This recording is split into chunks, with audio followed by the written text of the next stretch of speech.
Hey everyone, let's just jump right into this. Welcome to this explainer, where we're going to unpack a truly fascinating piece of text by Zhu Feng titled Observing the Profound and the Manifest. What we are about to explore today is a journey into an ancient philosophical duality, one that literally has the power to completely shift how you perceive reality, society, and, well, even yourself.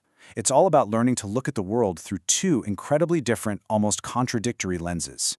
So, let me start with this. How do you see the truth of the universe? Pretty massive question, right?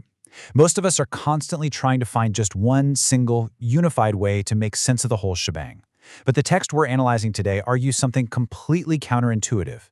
It says the answer actually requires mastering two totally opposite states of perception. You can't just have one, you absolutely must have both if you want to see the whole picture. And this core quote brilliantly illustrates where this entire framework comes from. The celestial Lao Tzu really forms the bedrock of the text we're looking at. He says, hence always rid yourself of desires in order to observe its mysteries, but always allow yourself to have desires in order to observe its manifestations.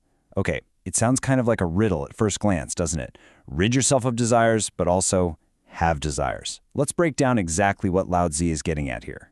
So let's dive into Section 1, Lao Tzu's two lenses. To translate this ancient philosophy into something a bit more practical, let's look at what the author calls the zero state.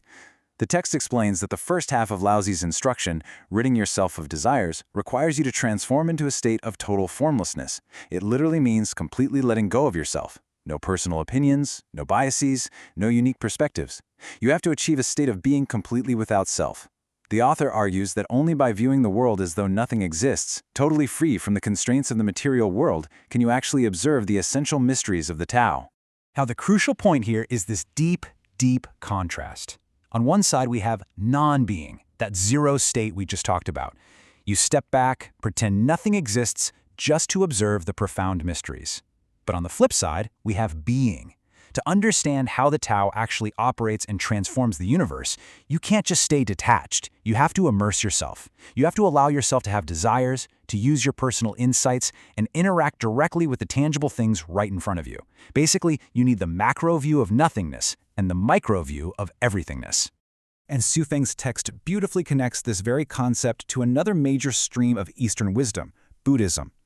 Buddha states, only by not clinging to the forms of the tangible world can one see the true nature of the Tathagata, which is the ultimate unconditioned truth. It's actually striking how similar this is to Lao Tzu's instruction to rid oneself of desires. Both are demanding this massive release from tangible forms to see the ultimate truth. Which leads the author to this incredibly synthesizing conclusion. The Tao is the Tathagata, and the Tathagata is the Tao. The text makes it super clear that these two great philosophical frameworks are fundamentally pointing at the exact same truth, just using different words. They both require that exact same mental oscillation to truly see reality. All right, moving right along to Section 2, the Mountain of Self-Discovery. So how do we actually apply this dense philosophy to analyze our society, or even our own lives? Well, the text lays out a very clear, cyclical method. First, you step out. You enter that zero state, placing yourself entirely outside the sphere of whatever you're analyzing, whether that's the current state of society, a religion, or just a family dynamic. You view it with zero personal bias to see its true nature. Then you step back in. You involve yourself directly in its development, actually experiencing it to verify its trends.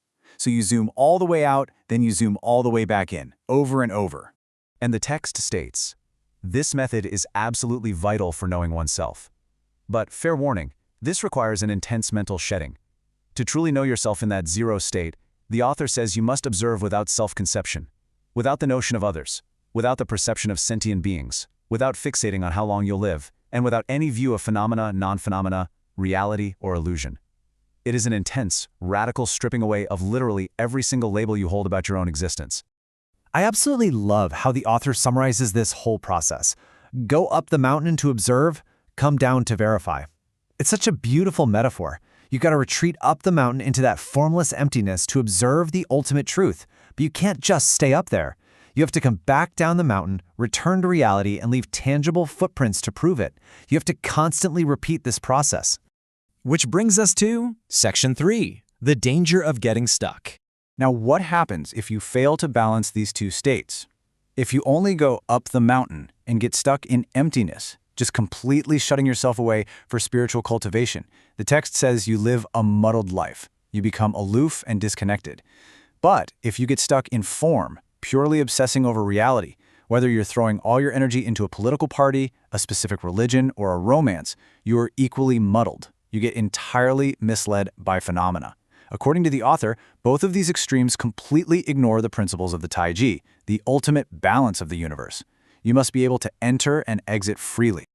The author really doesn't pull any punches here, detailing some incredibly tragic, real-world outcomes of getting trapped entirely in the tangible world. The text points out that folks who feel endlessly frustrated by adversity or love, or even those who get overly comfortable in good times, are highly prone to making severe mistakes. Why? Because they only see being and completely miss non-being. The text explicitly attributes terrible outcomes, like imprisonment, death, or even suicide, to this fundamental failure to grasp the principles of the Tao. And this profoundly summarizes that exact danger. They go in but never come out. How could they not err? It really hits the nail on the head. Entering the world of form, getting involved in relationships, society, everyday life, without the mental ability to step back into that zero state to detach yourself, it virtually guarantees chaos. Let's wrap this up with Section 4, the cosmic employee. To tie all of this together, the text asks us to look at this from a super relatable modern perspective, an employer's point of view. Think about a typical workplace. On one hand, you have someone who is just too naive. They're constantly suffering losses because they don't understand the tangible reality of the world. They don't grasp being. On the other hand, you have someone who is far too clever. They are so hyper-focused on manipulating the tangible world that they just invite trouble and disaster. Honestly, neither makes a great employee, right? Well, the author applies this analogy directly to our very existence. The text frames the greatest creator as our ultimate employer. And guess what? We are the employees. To be a good employee of the universe, we have to avoid those two extremes.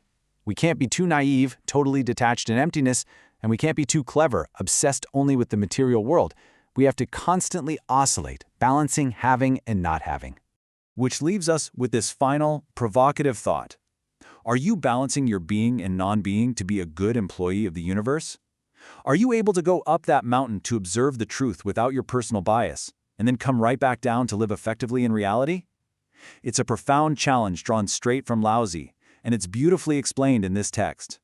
So try keeping these two lenses in mind during your very next interaction with reality. Thanks so much for joining me on this explainer, and I'll see you next time.